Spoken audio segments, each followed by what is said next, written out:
Welcome back. What a fun and fresh video on dragons and things coming to a WickNet near you in the near future. And I'm joined now by Josh Hill, Thanks, Editor. Josh, how are you? I am good. Hello, everybody. I'm excited for this show. I am too. It does look pretty cool. It looks really awesome. It does. Anyway, what we do, you and I, is we go through each and every chapter of A Song of Ice and Fire. Yes, indeed. Drilling down to just picking apart the chapter, what makes it work, what makes it not work, Yep. what makes them special.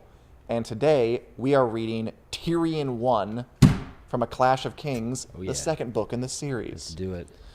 All right, Josh. So, by the way, you don't have glasses on. I don't. You look lovely. I can't see. Are we on camera right now? Who is that? Yeah. It's funny. It's funny guys. Okay. I did have glasses on when I read the chapter, though, so I don't know what I'm talking about. Maybe. Okay. We'll find out. So, first impression. So, this is basically Tyrion comes to King's Landing and just kind of, think of it as like he's trying to mark his territory. He is. And this is kind of the swagger of Tyrion. There's quite a bit of swagger in There is a lot. And this is, I mean, we kind of got that from the first book. Sure.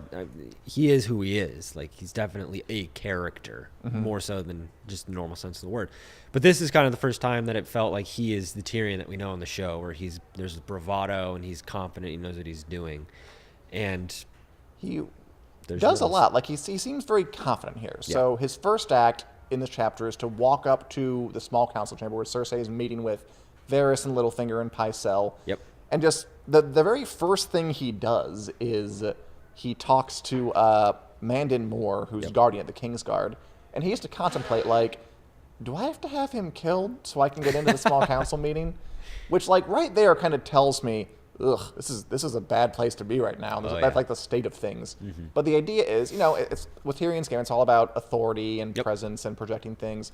He's thinking, like, okay, I am going to burst in on Cersei's small council meeting, and if I let this guy turn me away, I will look weak. And if I have to kill him and have Bronn kill him, I guess I'll just do it.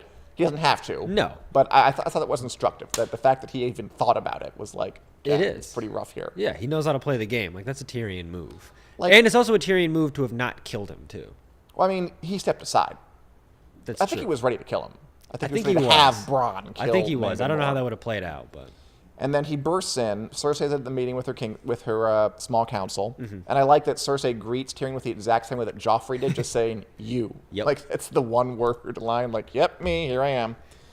And immediately he kind of lays things out. He's here to, as Tywin told him, go and he's the hand of the king, or representing Tywin, hand of the king. Cersei, not pleased. Objects. Why does she object? Because she doesn't... First of all, she doesn't like Tyrion. So there's that. And she wants Tywin in the armies. Like, she wants protection in King's Landing. Yeah. And she doesn't think that Tyrion can offer that to her. No, she's like, I asked Tywin to come and send my armies, and he sends me you? What the hell? I know, she's offended. She's like, what is this? I mean, that's interesting because Cersei, I mean, right now, again, it's all about authority. Like, Cersei thinks she's in charge. She is the one who has the king on the throne. She's a small council. Tywin has the armies. He thinks he's in charge. And Tyrion's goal is, how do I let them all know that I'm in charge? Yeah. Like, that's kind of his challenge right now. Go ahead. Well, it's a measuring contest. It's a ding-dong measuring contest is what they're doing.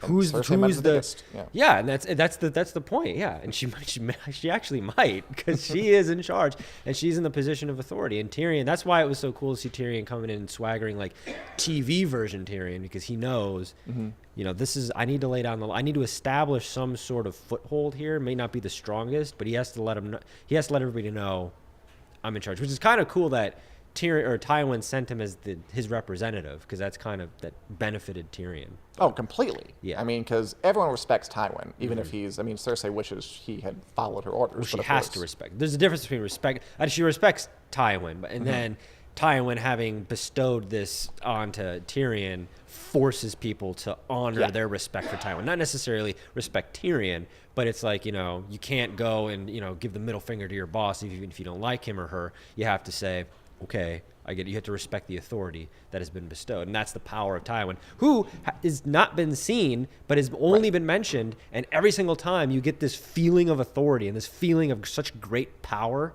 I just thought that was really fantastic how that's cool. George R. R. Martin set that in there. But again, I mean, it helps Tyrion, but it's not a sure thing. No. Like, for example, at the end of the chapter, so he goes to visit Shay, who hidden Yep. in an inn, basically. Which Yep. differs from on the show. He hooks Shay up with the Sansa's handmaiden job. Yeah. Which you'll see this is a difference. In the books, he keeps her like apart At from a the distance. castle. Huh. And why do you think they would change that? By the way, while we're talking about in the it. show? In the show, yeah. So in the show, they make it so Shay is actually in the castle with him. Well, yeah, as because posing as she can Sansa's be handmaid. on the show. I think it's perfectly it. mean, Yeah, it's- like they're like we don't want the right scenes where Tyrion has to like leave to Yeah. keep and establishing shots of Croatia galloping through to go to his secret hideaway. Just put him in the castle, which is fine. It worked out works. perfectly It's fine, fine. yeah. But when he goes there, he's surprised to find Varys is already there. Yep. Like Plot twist. Tyrion tried to bring Shay in secretly because he knows, because Tywin told him, do not bring that whore to court. I will hang the next whore I find in your bed. And Tyrion still has his daddy complex going on, so he's like, I'm going to do it anyway. So he brought her, but he's trying to keep her secret. Daddy complex or a love for Shay? I think daddy complex and lust-ish love Yeah, for okay. Shay I'm with you. Yep.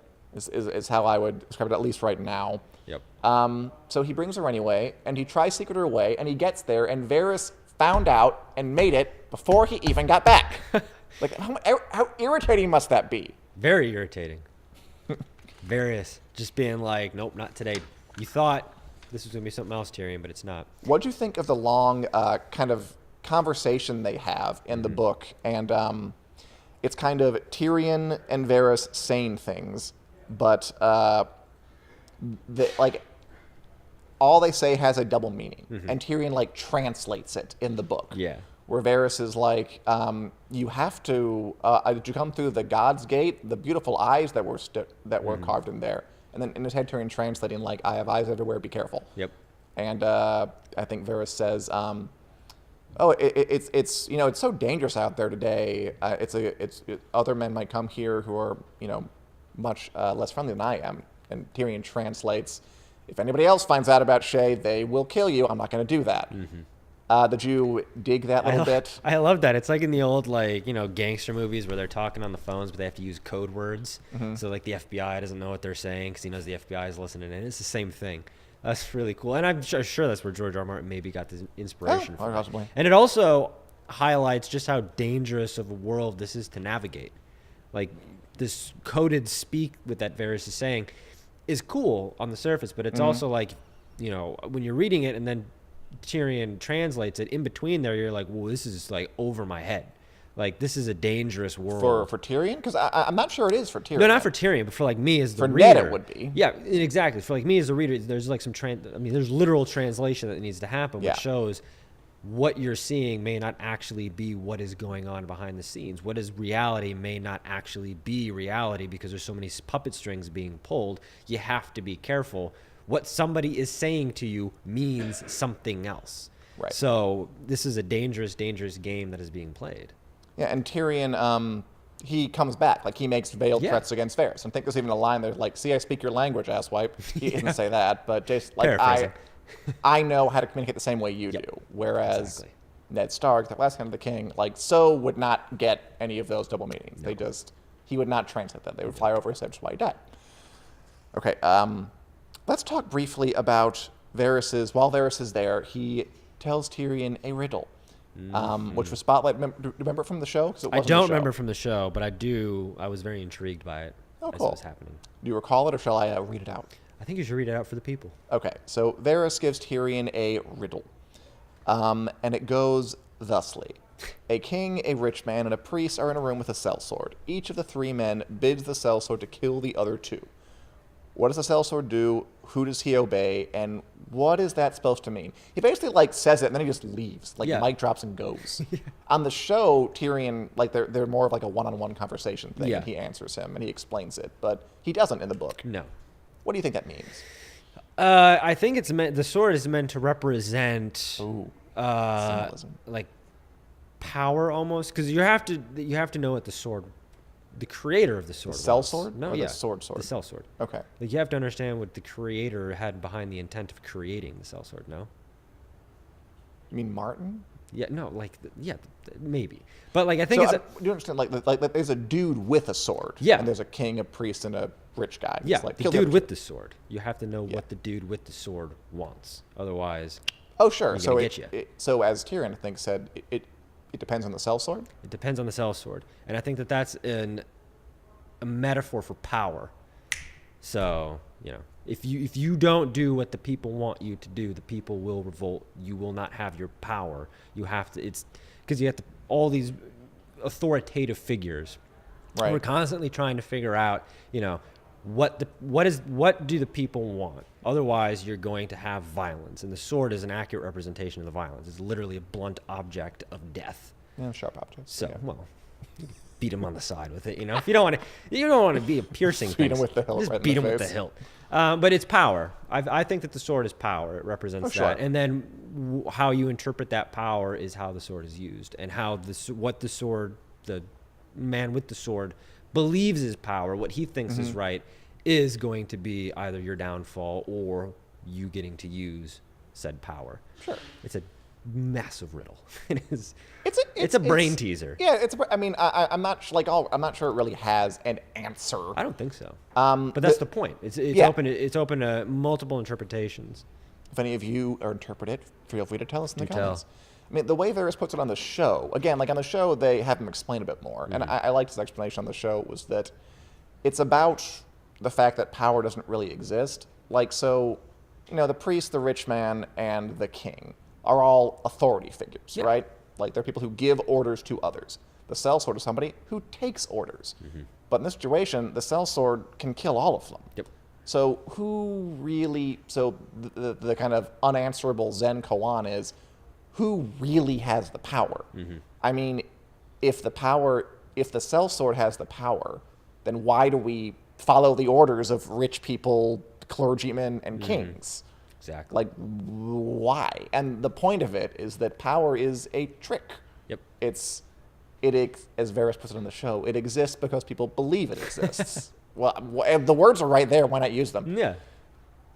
And that I think his point in that speech he gave from the show is that even a man who can't fight, like Tyrion, could wield power if they just play the game correctly. Believe that you have the power. You have to convince people that you have power, and that it's a fake it till you make situation, and that's what gives you power. I mean, look, we're not very powerful. We're here in a show talking about Game of Thrones, but I feel we very understand the powerful. nature. You think so? Oh yeah, we have the power. Of interpretation. We do have the power of interpretation. Of literary analysis. We have the power of people's attention too. We're But commanding attention. I mean, even in modern day, like we vote people into office, a president or representative. I mean, the act of voting doesn't magically give them power. No. We all believe in this system where you vote for somebody and they win, and then they get to make decisions. But that's not like a preordained thing. That's just because that's the way it's written, it's the way it works, the way we believe it. So I think the point is that power is an illusion. Usually I'm the one that waxes poetic about this type of stuff. It's nice to be on the other end. I mean, do I sound nuts on crazy? it. No, I agree with it 100%. Okay. Does anybody else here think I sound crazy? We'll see. All right, what else in this chapter I liked? Tyrion, really quick vocabulary from this week I enjoyed. Varys is described as unctuous, which is excessively or ingratiatingly flattering, Ingratiatingly oily. is a good word too. That is a good word. I like that. Unctuous. Unctuous. So like really suck-uppy, which I enjoy. So Joffrey Tyrion gets to King's Landing immediately. So does start kind of undermining Joffrey a bit. Like he gets out of the Red Keep after the small council meeting and he sees Joffrey's kept up all the heads on spikes on the walls. Yep.